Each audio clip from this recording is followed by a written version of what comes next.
Merci de nous rejoindre sur Al24 News et plus précisément au Centre international des conférences Abdellatif Rahal ici à Alger pour ce quatrième et dernier jour des assemblées annuelles du groupe Banque islamique de développement qui a établi, comme je le disais hier, son quartier général pour ces 4 jours d'assemblée ici en Algérie. Un événement qui se tient sous le haut patronage du président algérien Abdelmajid Tebboune, un événement qui a connu un grand succès ici durant ces 4 jours de réunions, de travaux, de symposiums en quelque sorte, parmi les 2000 participants à cet événement. Nous allons tenter de faire le bilan de ces 4 jours de travaux aujourd'hui avec nos invités, mais également tenter de nous projeter sur les objectifs futur et de ce qui découlera de ces assemblées annuelles 2025.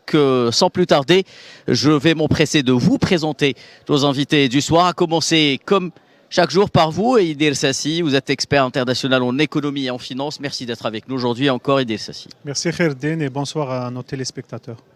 À vos côtés se tient Monsieur Mohamed Ayadi, qui est l'actuel secrétaire général du comité directeur de la route, comité de liaison de la route transsaharienne, également au sein de la Banque islamique de développement. Merci Monsieur Ayadi. Je rappelle tout de même que vous étiez ancien secrétaire général du ministère des Travaux publics algérien, entre autres. Merci d'être avec nous. C'est moi qui vous remercie. Shukran.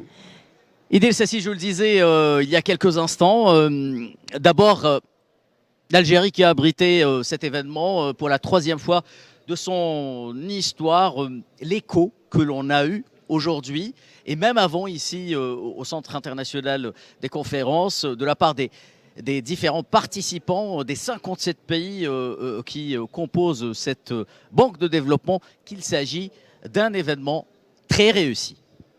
C'est un événement très réussi parce qu'il tombe à point nommé pour l'institution financière après une période de crise après la Covid et donc de renouveau par rapport aux perspectives de développement et surtout par rapport aux priorités de cette institution et d'autres d'ailleurs dans le domaine du développement. Pour l'Algérie, c'est une occasion aussi de faire valoir les réformes qui ont été, les réformes structurelles profondes qui ont été menées depuis quelques années. Je parle de l'environnement de l'investissement, de la volonté que le cadre réglementaire soit stable et surtout de la transparence quand on parle des plateformes qui intéressent les investisseurs. Tout cela se fait de façon transparente et garantit pour les investisseurs une visibilité, une stabilité dans l'acte, la décision d'investir. J'ai eu l'occasion de discuter avec quelques délégations et d'avoir, au-delà du fait que l'Algérie, pour certains, est une inconnue, ils étaient très émerveillés par notre pays. Ça nous donne un peu plus de fierté, exactement. Mais au-delà, c'est le secteur de la finance islamique qui a montré des chiffres exceptionnels et dont certains acteurs ici sont impressionnés par rapport à ces chiffres, mais surtout intéressés par l'expérience algérienne qui a fait des démarches, des bons très accélérés et qualitatifs dans ce sens, des expériences qui pourront demain peut-être être exportées ailleurs par rapport aux pays participants que j'ai vus dans les 3 jours passés. Merci Idil Sassi. Mohamed Ayadi, si l'on constate qu'il s'agit d'un événement très réussi, c'est rien de le dire, c'est parce que la Banque islamique de développement a rarement été au centre de l'intérêt économique durant ces jours, comme avant. C'est peut-être l'une des rares fois où tous les acteurs du monde économique se sont intéressés au sort de cette Banque islamique de développement. Je partage tout à fait cette approche et j'ai envie de dire que dans le cas du projet de la route transsaharienne, la Banque islamique a eu une vision à très long terme, dans la mesure où elle a compris que c'était un projet qui allait faciliter les échanges entre les pays, qui allait lier les pays, qui allait rendre la vie moins complexe pour un certain nombre de pays qui sont loin des ports maritimes. Et la Banque islamique a su non seulement financer les projets, mais nous apporter son assistance dans la formation. Elle a fait un travail énorme dans ce sens-là et je tenais personnellement, en venant assister, à témoigner de la reconnaissance de ce qu'a été cette institution, aussi bien pour le côté financement de projet que pour le côté assistance et formation technique. Merci, M. Ayadi. Idriss Sassi, alors, nous allons faire ce bilan petit à petit tout au long de cette émission. Alors, première chose, plus de 70 accords ont été signés durant ces 4 jours de travaux pour un montant de plus de 5 milliards de dollars. Il s'agit d'un montant historique, Idriss Sassi, dans l'histoire des assemblées annuelles de la BID. C'est un montant très significatif. Et comme disait à l'instant M. Ayadi, non seulement c'est un montant important, mais la qualité de ce montant. C'est des projets, pour rappel, ce genre d'instruments, ce genre d'institutions permettent des projets de long terme, minimum moyen terme, mais surtout de long terme. Et c'est des financements de partage des risques. Oui. Ça veut dire qu'il y a une qualité derrière qui peut permettre une efficacité dans la réalisation de consommer, de réaliser réellement ces montants sur le terrain. Monsieur Ayadi, 5 milliards de dollars qui seront partagés entre les différents pays membres, mais peut-être que la Banque islamique de développement a tenu à faire valoir une particularité, c'est que la majorité de ces financements iront aux pays peut-être les plus pauvres en matière de moyens de soutien au développement. Et cela, c'est également une chose par laquelle cette banque de développement se distingue vis-à-vis des autres bailleurs de fonds. Pour apprécier ce problème de financement et de situation de certains pays, je voudrais rappeler qu'au lendemain de l'indépendance, un pays comme le Tchad avait 0 km de route revêtue. Oui. Le Niger avait 0 km de route revêtue. L'Algérie avait 20 000 km de route. L'Algérie a fait un effort énorme, un effort intelligent, dans une vision maghrébine, dans une vision continentale. C'est un excellent travail qui a été fait et le projet de la route transsaharienne est venu s'inscrire dans cette vision et l'Algérie a non seulement abrité et soutenu le projet de la route transsaharienne, mais elle a apporté son aide. Elle a apporté son aide en termes d'organisation et en termes de financement. Il y a de cela 6 mois, l'Algérie nous a donné son accord pour financer 60 km de route. 1 km de route dans le Sahara, c'est 10 milliards de centimes. Donc l'Algérie a joué un rôle consistant et elle a été aidée par certaines institutions, en particulier la BID. Voilà pourquoi je suis venu aujourd'hui partager les enseignements de cette rencontre. Merci Monsieur Ayadi. Est-ce qu'on peut dire, Idriss Sassi, à l'issue de ces 4 jours de travaux, que l'événement était à la hauteur des défis identifiés par la Banque islamique de développement? Nous allons les identifier, ces défis, mais ils s'inscrivent tous dans l'objectif de la diversification économique qui a été l'un des symboles forts, voire le slogan même de cette édition 2025 des Assemblées annuelles. Je pense que oui, parce que nous avons des nouveaux objectifs et des défis qui ont émergé. Et donc, c'est la plateforme qui a permis aujourd'hui de signer quelques accords pour ces défis. On parlait de la fracture technologique, qui est un défi, si on regarde les assises précédentes, où le président, M. Djesser, avait insisté sur... Président de la banque, oui. Exactement, sur le retard qu'avait pris cette institution dans l'investissement dans le domaine technologique. Et aujourd'hui, on a vu un effort important, puisqu'il y a des accords par rapport à la digitalisation, par rapport à l'harmonisation de certaines plateformes de pays pour permettre une plus d'intégration dans l'utilisation de la technologie dans le domaine administratif. Je parle des douanes par exemple. Et donc ça c'est un point important. En parallèle, l'émergence de certains marchés dans cette finance, comme l'Algérie et d'autres pays africains qui n'étaient pas, il y a pas très longtemps, n'étaient pas dans le circuit de la finance islamique, mais qui aujourd'hui ont bénéficié, pour l'exemple de l'Ouganda par exemple, 800 millions de dollars sur un projet et d'autres infrastructures, et des accords d'institutions privées qui sont liées avec la Banque islamique de développement pour permettre à ces pays de mettre en place aussi des solutions de finances islamiques et autres dans leur territoire.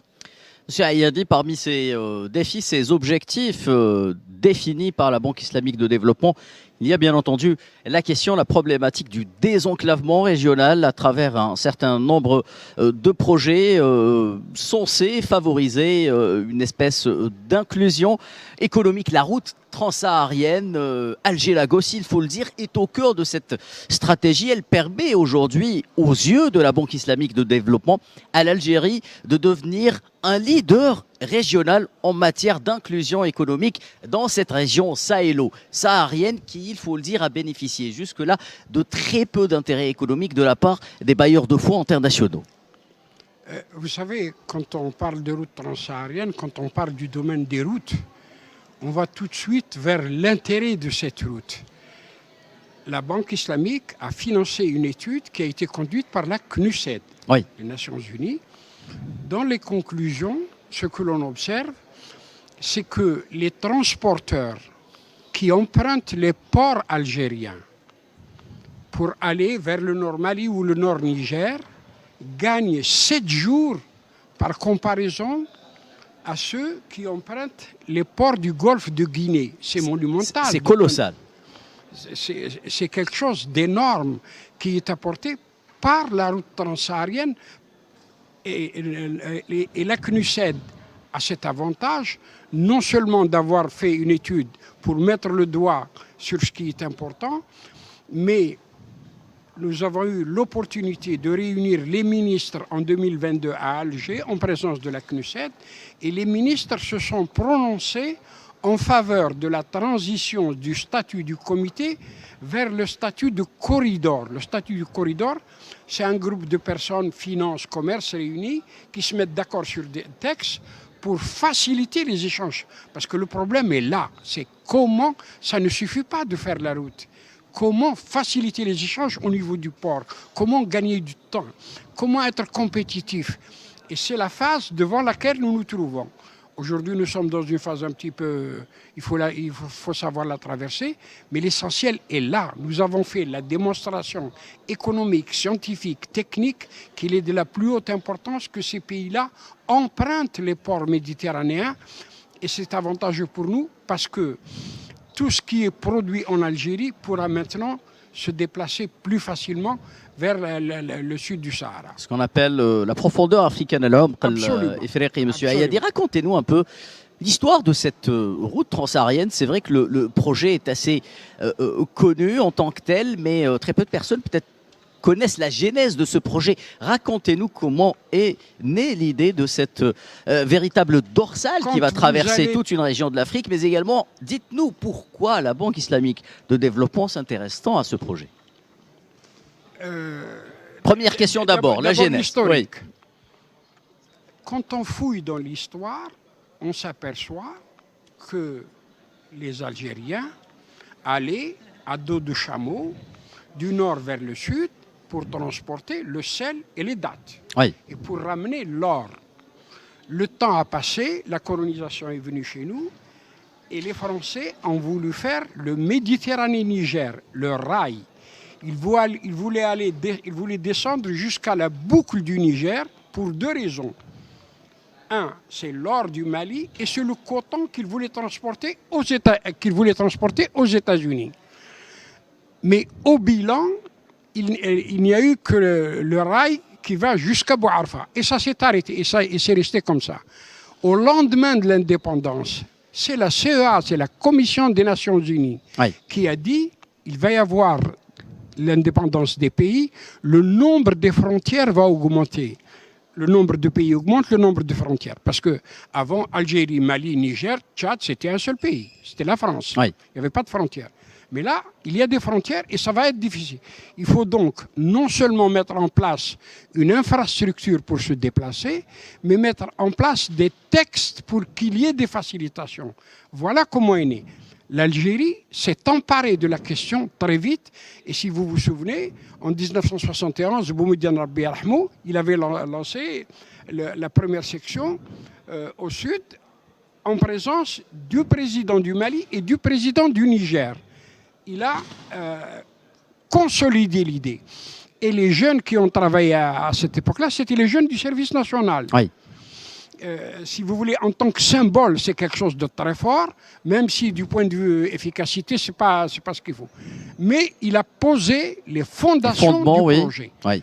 Ensuite, ce sont les enfants de l'Algérie qui se sont emparés du projet et le résultat a été monumental. Pourquoi la Banque islamique de développement? Au fond, Alors, les raisons sont connues, mais en tant qu'institution financière, peut-être à but entre guillemets lucratif quand même, ça reste une banque. En quoi ce projet peut-il consolider les objectifs économiques de cette institution financière? La Banque islamique, c'est la valeur profonde de Mohamed Ali, l'ancien président, qui est un homme qui avait une vision à la fois sur le plan économique, il a compris qu'il fallait valoriser les régions sahariennes, et à la fois sur ses valeurs humaines. Il voulait absolument contribuer à l'épanouissement des habitants du Sahara des deux côtés pour qu'il y ait une expression avec un bout de religion, et il a apporté une solidarité non seulement dans la construction physique, mais dans la formation. Il m'a financé 12 stages, chaque stage avec 15 personnes pendant un mois. C'est énorme. Vous avez une histoire personnelle de 30 ans avec la Banque islamique de développement. Mais absolument, j'ai eu la chance immense. Permettez-moi de donner un détail. Je me souviens, je suis de Sétif, devant tous les cadres chez eux, et je lui ai dit, c'est et je lui ai fait un exposé sincère. J'ai beaucoup d'estime pour cet homme-là, qui avait la vision, la vision pour tous ceux qui habitaient le Sud, auxquels il fallait donner de nouvelles conditions meilleures de vie, et qui a compris que c'était un projet rentable économique à l'échelle d'une vaste région de l'Afrique.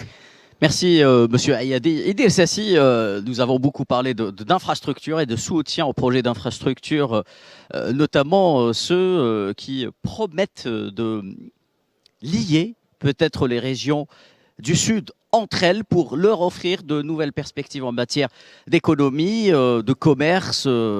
Parmi ces projets, peut-être le projet de la route transsaharienne est celui qui devrait, durant les prochaines années, intéresser le plus les bailleurs de fonds. Est-ce que, en quelque sorte, il serait la clé de voûte de ce dialogue économique commercial sud-sud qui est en train de se mettre en place et qui inspire aujourd'hui, dans une vision peut-être anticipatrice, les actions à venir ou celles qui sont déjà là de la Banque islamique de développement?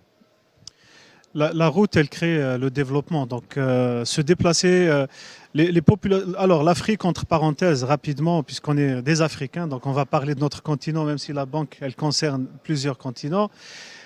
L'Afrique, il y a au fait deux Afriques. Il y a l'Afrique haute, qui est de Djibouti jusqu'au golfe de Guinée, et puis il y a l'Afrique du Nord, qui est l'Afrique basse. Nous sommes le côté bas de l'Afrique, et donc c'est le Sahara. Il y a beaucoup de similitudes, de population et de synergies qu'on peut développer. Alors, se déplacer vers les populations isolées, donc nous sommes dans un continent qui souffre quand même d'enclavement. On a beaucoup de pays enclavés en Afrique. Il n'y a pas beaucoup d'infrastructures, il n'y a pas beaucoup de routes. Les points d'eau sont limités, même s'il y a quelques fleuves, etc., juste pour qu'on plante le décor, même si le continent, il est très riche en ressources, etc. Bref. Donc, ce qui fait que construire une route pour aller vers les populations isolées, enclavées, c'est la clé. Autrement, elles viendront. Donc, c'est soit emmener le développement désenclavé des régions, soit elles sont obligées naturellement à se déplacer. Oui. Donc, venir et créer des déséquilibres et autres. Comme on le sait. Donc, c'est clair, c'est un objectif très stratégique, désenclaver et créer des richesses. Maintenant, la route classique, que ce soit le chemin de fer ou la route, elle va ouvrir, elle va créer du développement, de l'opportunité, des activités liées, c'est la logistique, c'est le transport, etc. Donc, gain de temps, sécurité, et puis investissement, création de nouvelles villes autour de cette route. Tout cela, s'il se fait entre des pays voisins, va créer de la stabilité. Parce que quand on aura des intérêts communs, on va créer de la stabilité, c'est clair. Donc ça renforce le dialogue. Et donc ce genre d'instrument, en tout cas, c'est vrai qu'il va aider à financer, mais aussi à former, c'est-à-dire à renforcer les capacités de ces pays. Mais surtout, il y a un autre travail qui permet la pérennité des investissements, c'est l'harmonisation.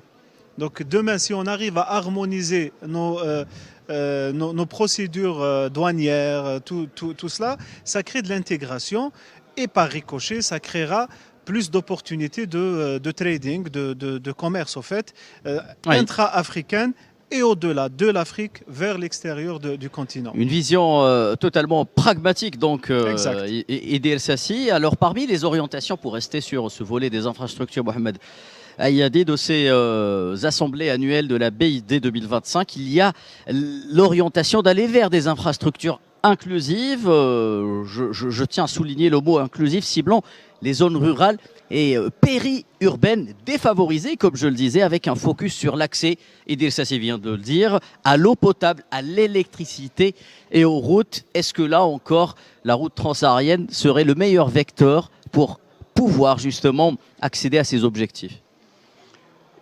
J'ai été déformé par un parcours qui m'a donné la chance et l'opportunité de travailler sur le schéma national d'aménagement du territoire. Cela m'amène à partager avec vous une lettre que j'ai adressée à Monsieur le Premier ministre il y a de cela 2 ans, au terme de laquelle je lui proposais de conduire un schéma national qui concerne et l'Algérie, et le Mali, et le Niger, pour avoir une vision du développement commune, pour savoir comment valoriser nos potentialités, pour savoir comment tirer avantage du solaire, de l'élevage, du tourisme, de la route transsaharienne. Parce que il faut des études par des bureaux qui ont compétences, pour avoir une vision, pour savoir où aller. Et nous avons une histoire avec ces pays voisins. Vous savez, quand j'étais à l'école polytechnique, il y avait 9 Tunisiens, il y avait 4 Maliens. Dans notre pays, dans nos écoles d'ingénieurs, on a formé beaucoup de gens de l'Afrique du Sud. Nous avons des liens, mais nous avons besoin de valoriser ce potentiel. Et pour le valoriser, il faut faire une étude pour savoir qu'est-ce qu'il faut faire dans le Sahara, qu'est-ce qu'il faut faire avec ces pays-là. Ce sont des études, ce sont des compétences, ce sont des analyses pour définir une vision. Est-ce que demain, la Banque islamique de développement peut financer justement ces études qui, on le sait, parfois coûtent un peu cher? Il ne suffit pas de financer. Il faut la chose de conviction. Et la chose de conviction, c'est mon pays. C'est l'Algérie. Dans l'idée, le financement, oui, la banque, mais il faut une... Ça reste le nerf de la guerre, toujours. Oui, il faut une expression d'une volonté, parce qu'il y a un côté politique, il y a des liens, il y a des choses qui me dépassent, j'en parle avec facilité, mais il y a d'autres choses qui me dépassent. Mais ce qui me semble, l'enseignement que j'ai tiré après tant d'années de travail, c'est d'avoir une vision, c'est d'avoir une feuille de route pour savoir qu'est-ce que sera demain. Et ça, c'est des études, c'est des gens très pointus qui doivent se pencher sur cette question-là et tirer avantage de tout ce que l'Algérie a fait comme sacrifice. L'Algérie a formé énormément de gens à Andena. On peut en tirer avantage d'une certaine manière, mais il nous faut une étude pour ça. Très bien, merci Mohamed Ayadi, merci Edi El Sassi. Mesdames et messieurs, ce débat se poursuit pour le 3e jour, le 4e jour des assemblées annuelles de la Banque islamique de développement 2025, ici au Centre international des conférences Alger. Nous sommes de retour après un court instant, restez avec nous. Join us in May 2025. In Africa's largest country, Algeria, home to stunning natural beauty and a rich cultural heritage. A founding member of the Islamic Development Bank in 1974, Algeria plays a vital role in fostering development and strengthening partnerships across the Muslim world and beyond. With its strong regional and global presence, Algeria is advancing climate-friendly agriculture and promoting mining and energy initiatives, all while driving economic diversification for resilient and inclusive development. Having hosted the annual meetings of the Islamic Development Bank in 1990 and 2001, Algeria welcomes you to yet another exhilarating gathering of the Global South on its shared journey of solidarity and prosperity. Welcome to Algeria, the host of the annual meetings of the Islamic Development Bank Group in 2025. Algiers, 19th to the 22nd of May 2025. Join us in May 2025 in Africa's largest country, Algeria, home to stunning natural beauty and a rich cultural heritage. A founding member of the Islamic Development Bank in 1974, Algeria plays a vital role in fostering development and strengthening partnerships across the Muslim world and beyond. With its strong regional and global presence, Algeria is advancing climate-friendly agriculture and promoting mining and energy initiatives, all while driving economic diversification for resilient and inclusive development. Having hosted the annual meetings of the Islamic Development Bank in 1990 and 2001, Algeria welcomes you to yet another exhilarating gathering of the Global South on its shared journey of solidarity and prosperity. Welcome to Algeria, the host of the annual meetings of the Islamic Development Bank Group in 2025. Algiers, 19th to the 22nd of May 2025. Retour, mesdames et messieurs, chers téléspectateurs, si vous venez de nous rejoindre, nous sommes au Centre international des conférences Abdellatif Rahal pour ce 4e et dernier jour des assemblées annuelles du groupe Banque islamique de développement qui a établi son quartier général en Algérie à l'occasion. Un événement qui se tient sous le haut patronage du président algérien Abdelmajid Tebboune et qui a, selon les échos qui ont circulé tout au long de la journée et durant la conférence de presse de clôture qui a eu lieu tantôt, un grand succès. Nous sommes en train de débattre avec nos invités, nos experts, du bilan en quelque sorte de ces assemblées annuelles 2025. Idir Sassi, je reviens vers vous. Alors nous parlions bien entendu de l'aspect développement, des projets, des orientations, des travaux qui ont animé ces 4 jours de débat ici même. On revient malgré nous à la logique économique commerciale de cette banque et l'on doit mettre en exergue par exemple parmi les orientations, les réalisations de ces assemblées annuelles, le lancement d'un fonds dédié aux infrastructures en Afrique subsaharienne et en Asie du Sud également. Alors, combinant financement public, privé, mais également les soukouk, qui est une première. Les soukouk, je tiens à le rappeler, sont les obligations islamiques. C'est une très très bonne nouvelle parce que des mécanismes transfrontaliers comme ça vont faciliter le travail, vont donner plus d'efficacité. On parle de financement, mais je reviens toujours au renforcement des capacités et de l'accompagnement. On met quelque chose en place, mais on vient regarder après et on vient corriger. C'est ce genre de suivi qui est important.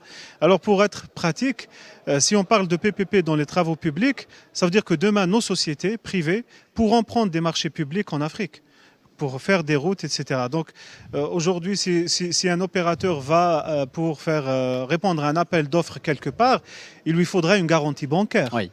Et on a un bras financier qui peut le permettre demain.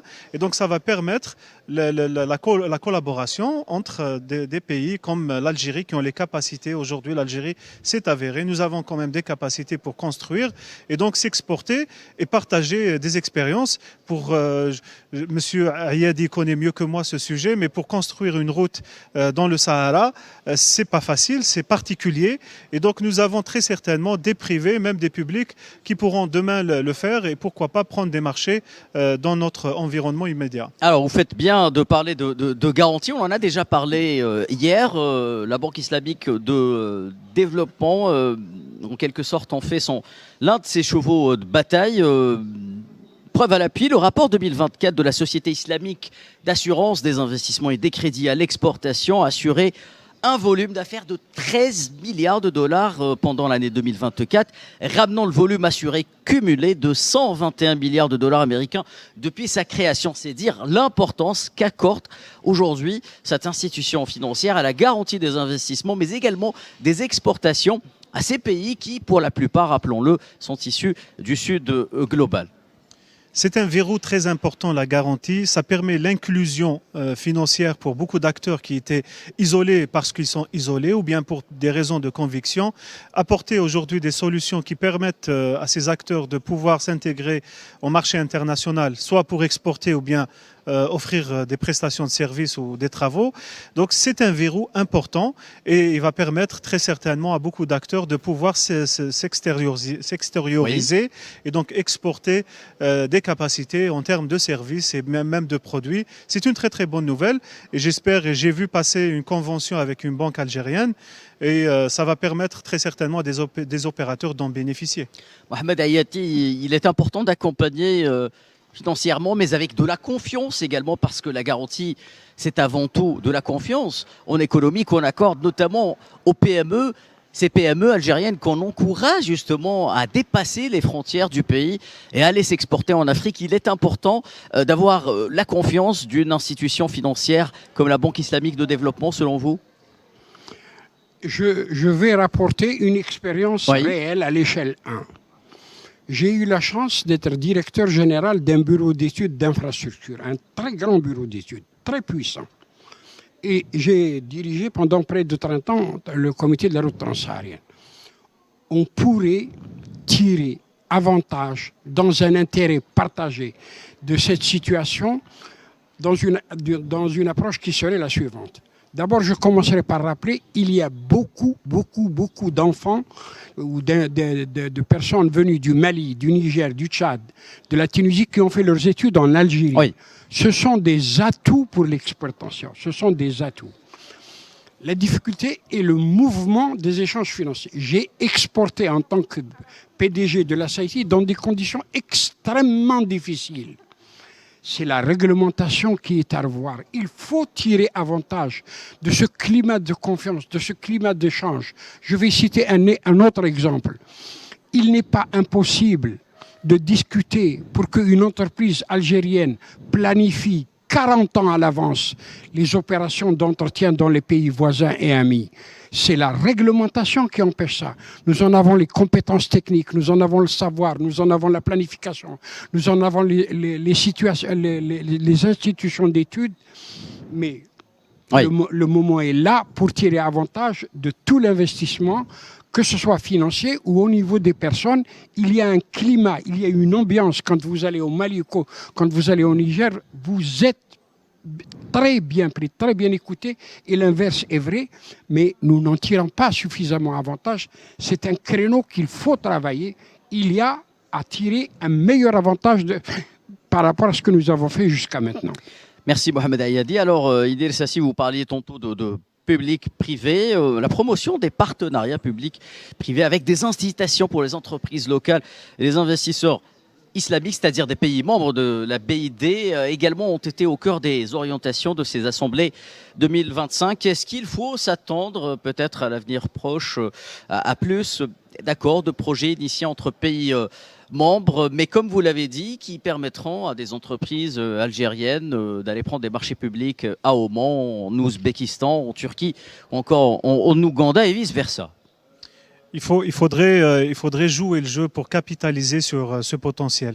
Je disais tout à l'heure qu'il y a une banque qui a signé un accord pour une ligne de garantie bancaire, donc qui va permettre à des opérateurs d'être couverts à l'extérieur, d'aller faire du commerce à l'international.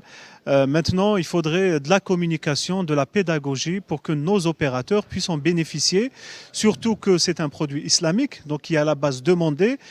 Pour les capacités de construction des routes dans le sud algérien, j'en ai vu personnellement, on a des capacités privées qui sont capables de demain s'exporter vers le sud. Elles existent. Il faudrait maintenant que nos banques puissent aller les démarcher et les convaincre de faire le pas et d'expliquer de façon pédagogique pour qu'elles puissent bénéficier de ces produits. Parce que c'est un produit qu'il faut vendre. La banque, elle va payer des frais. Donc, il faut y aller, il faut aller chercher ces opérateurs.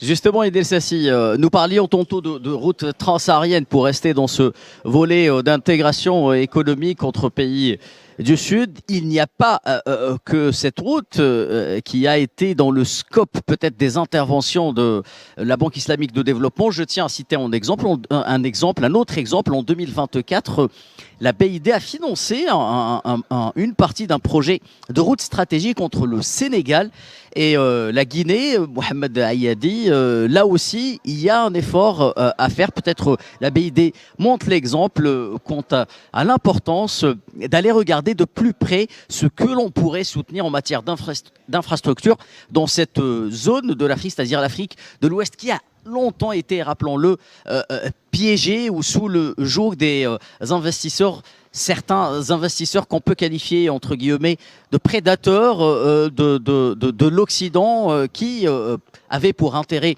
premier de s'accaparer des richesses naturelles des pays formant cette région. Écoutez, dans ma carrière, j'ai eu à conduire des études. Ça m'a amené à voir beaucoup de pays en Afrique et j'ai eu à travailler sur la route transsaharienne. Nous avons su valoriser notre côté politique, notre côté scientifique, de manière que je qualifierais d'admirable. Nous avons un atout, mais je suis d'accord avec vous, il faut aller un peu plus loin. Il faut pour cela une politique, il faut pour cela une volonté, il faut une envie de tirer avantage de l'expérience de ce que sont devenus nos bureaux d'études, nos laboratoires, nos entreprises. Ils ont le potentiel, ils ont la qualité, ils ont la compétence. Ça dépasse l'aspect technique, c'est le domaine financier. Et le domaine financier, ce n'est pas le secteur des travaux publics. Il faut une politique, il faut se mettre autour d'une table, il faut les facilitations. Tout le problème est là, mais nous avons des atouts majeurs et je suis de ceux qui y croient et j'ai exporté dans des conditions très difficiles, mais on m'a dit arrête. Il faut que les textes changent. Très bien, très bien, très bien. Mohamed Ayadi, Idel Sassi, alors, je le disais tantôt, clôture et perspectives futures pour la BID à l'issue de ces assemblées, conférence de presse finale. Les résultats des assemblées ont été présentés, incluant des engagements pour renforcer la coopération Sud-Sud. On y revient encore une fois avec des projets signés, notamment avec l'Algérie, comme le développement d'infrastructures durables. Quel est le type d'infrastructure durable que vous aimeriez voir émerger des orientations de ces assemblées 2025 de la BID, par exemple? On peut très facilement, je pense, pour notre pays, mettre, en tout cas soutenir l'économie circulaire, tout ce qui est récupération. On parlait il y a des possibilités maintenant, il y a le rail, il y a les routes, la gestion des déchets dans nos villes. On voit tous des gens ramasser le plastique de façon artisanale, etc. Donc il faut structurer tout ça, on peut valoriser, il y a des sociétés privées qui peuvent le faire.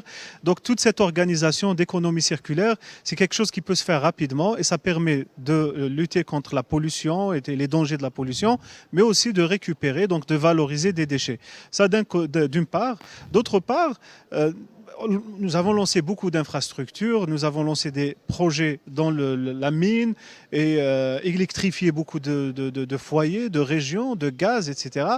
Nous avons besoin d'investir encore dans le domaine de l'énergie. Oui. Alors l'énergie, c'est réduire la consommation, valoriser. Je rappelle que une déclaration faite justement en marge plutôt au cours de ces travaux des assemblées annuelles BID 2025 du ministre de l'énergie et des mines algérien Mohamed Arqab, qui a parlé de transformation d'ici à l'horizon 2030 de 50% des hydrocarbures algériens dans le cadre des industrie de transformation des énergies extractives, dites extractives, c'est-à-dire du sous-sol. Nous sommes un pays de l'énergie, en effet, mais il est temps de penser aussi à une politique de transition énergétique. Donc la transition énergétique ne se finance pas par ses fonds propres. Aucun pays n'a la capacité de lutter contre le réchauffement climatique ou autre. Oui. Donc il faudrait bénéficier des mécanismes qui existent à l'international et qui permettent de bénéficier de facilitation fiscale, de facilitation de financement et même d'accompagnement pour préparer la transition énergétique et réduire la consommation, mais aussi valoriser ce qui peut être valorisé en dehors de l'énergie purement extractive. Merci Edel Sassi. Mohamed Ayadi, alors une accélération des engagements concrets de la Banque islamique de développement en faveur de la diversification économique, mais également de l'innovation financière islamique, de la coopération multilatérale. Vous qui êtes spécialisé dans le domaine des travaux publics, peut-être comment concevez-vous l'action future de la Banque islamique de développement en faveur justement de ce secteur tant important qui est celui des travaux publics, qu'on peut articuler avec celui de la logistique et des infrastructures dans le cadre de ces objectifs nobles qui sont ceux de la Banque islamique de développement en faveur de la diversification économique au profit de ces pays du Sud et au profit de cette relation économique Sud-Sud? J'ai appris à l'école d'ingénieurs que la route du développement passe par le développement de la route. Très bonne formule, très belle formule même. Voilà. Maintenant, nous avons besoin de l'accompagnement encore de la Banque islamique pour la mise en place du corridor économique. Oui. Pour mettre en place le mécanisme, pour nous aider à mettre en place le mécanisme de facilitation au niveau des frontières. C'est quelque chose d'énorme, parce que c'est des gains de temps importants. Et j'ai souvent dit, je ne comprends pas que la Chine puisse exporter à Agadez, qui se trouve juste en face de chez nous, et nous, on n'arrive pas à le faire. Oui. Tout cela tourne autour du... Il y a un peu de nuages maintenant, mais c'est une chose passagère parce qu'il y a une histoire tellement longue, tellement riche, tellement belle entre les pays voisins qu'il n'y a aucun doute que la raison finira par être prendre la première. le dessus, oui. Maintenant, si vous me permettez, j'ai envie de dire deux choses originales qui me sont arrivées dans la gestion de ce projet. La première, j'ai reçu un message un jour du président Obasanjo du Nigeria, Oui. le plus grand pays d'Afrique, 220 millions d'habitants. Le plus grand pays d'Afrique, c'est l'Algérie en termes de superficie. Le plus grand pays d'Afrique en termes de population, juste pour la précision, oui. Il me demande de me déplacer pour lui présenter la route transsaharienne devant 6 de ses ministres.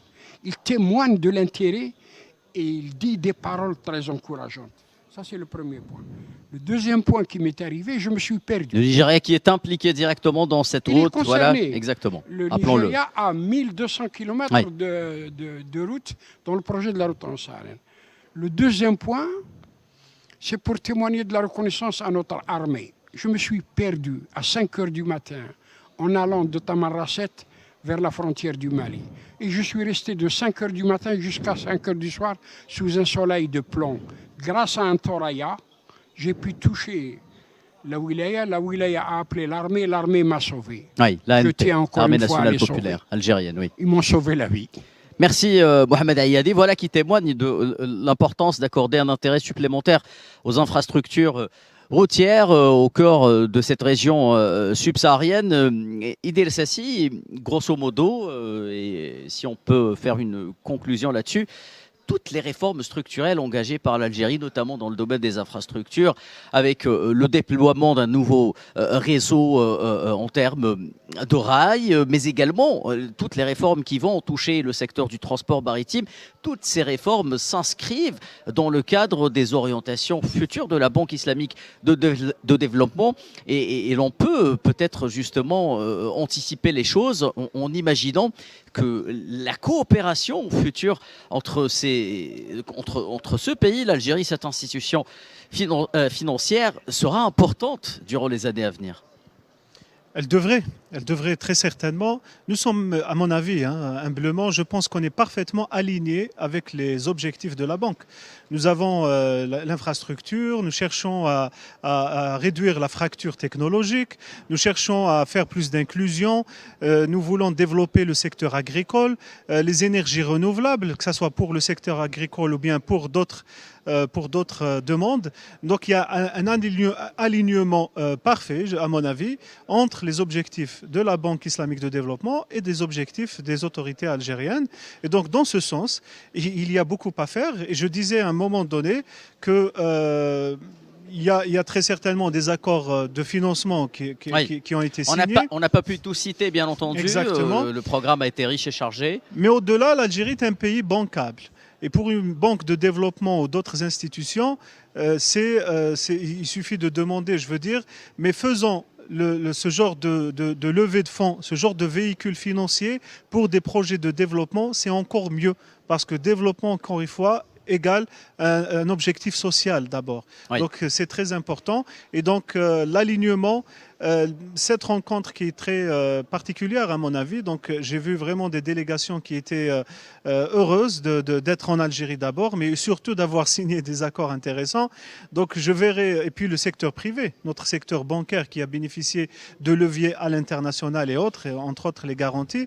Donc je verrai très certainement dans l'avenir que les agences de cette institution puissent nous aider, non pas que par les financements, mais aussi par la mise en place de programmes de suivi pour que ces programmes soient réellement efficaces et d'intégration technique sur des plateformes et d'ouverture d'opportunités sur la plateforme de cette grande institution. Parmi les orientations également, un mot peut-être Idir Sassi sur la promotion et le développement des infrastructures, l'accélération également des projets de transformation numérique pour des infrastructures numériques adaptées aux objectifs de la finance islamique en Algérie et ailleurs. Un mot là-dessus, s'il vous plaît. Exactement. Donc, il y a très certainement de la recherche et développement chez cette institution qui coûte de l'argent. Oui. Qu'on pourra demain bénéficier chez nous. Et donc, ça permettra une numérisation de ce secteur. Et donc, la numérisation pour nous, n'oublions pas que ça permet l'accès.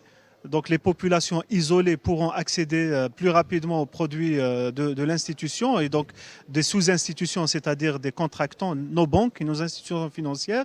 Et donc, cette mise à niveau va permettre aussi à nos institutions de pouvoir se comparer et s'exporter ailleurs, donc pour pouvoir travailler plus facilement, de façon plus fluide à l'international et donc d'étendre encore ces possibilités.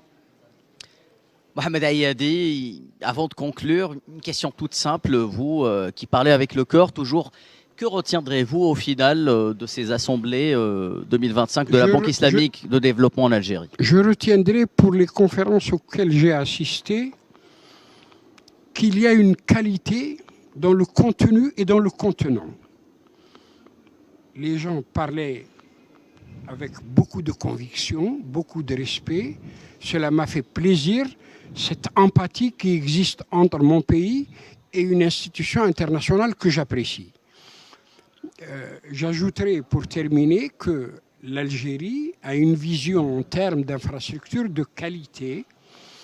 Comme vous le savez, on est en train de faire un nouveau port, le port d'El Hamdaniya, oui, qui va servir l'Afrique profonde. Il faut aussi rappeler qu'on est en train d'investir dans la rénovation, l'extension d'autres ports comme celui de Annaba également, Gigel. Oui, absolument. Oui. L'Algérie, la Méditerranée offre des avantages démontrés par des études par rapport au golfe de Guinée pour les pays sahariens.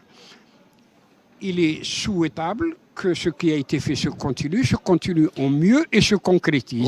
Route transsaharienne, golfe de Guinée, peut-être c'est les symboles de deux visions économiques qui se télescopent. Golfe de Guinée connu pour des investissements qui n'ont pas beaucoup profité aux pays de la région. La route transsaharienne signifie tout le contraire, peut-être. Vous savez que le projet de la route transsaharienne, il y a beaucoup de projets en Afrique. Oui. C'est un des projets qui fonctionne le mieux, où il y a vraiment empathie entre les pays, soutien, solidarité, constance, avancement. On a sur les 9500 km, ils sont presque terminés. Laissez-moi juste 10 secondes pour demander à Idriss Sassi ce qu'il retient très rapidement de ces assemblées lui aussi. En 2 mots, si possible. En 2 mots, je retiens un engouement et puis une confiance renouvelée envers notre pays d'abord, parce que l'Algérie a démontré un exemple d'accélération dans le domaine financier, mais on a vu les opportunités qu'offre l'Algérie pour ce genre d'institutions et d'autres aussi dans l'avenir. Merci à vous, Idriss Sassi, de nous avoir accompagnés tout au long de ces 3 jours de plateaux spéciaux. Merci à vous, monsieur Ayadi, de nous avoir enchantés de votre présence. Mesdames et messieurs, ainsi s'achève cette couverture spéciale consacrée aux assemblées annuelles 2025 de la Banque islamique de développement ici en Algérie. Je rappelle un événement qui se tenait sous le haut patronage du président algérien Abdelmadjid Tebboune. Nous vous retrouverons à d'autres occasions. Merci de nous avoir accordé attention. La suite avec le 19h présenté par Abdelkader Edriyef. À très bientôt.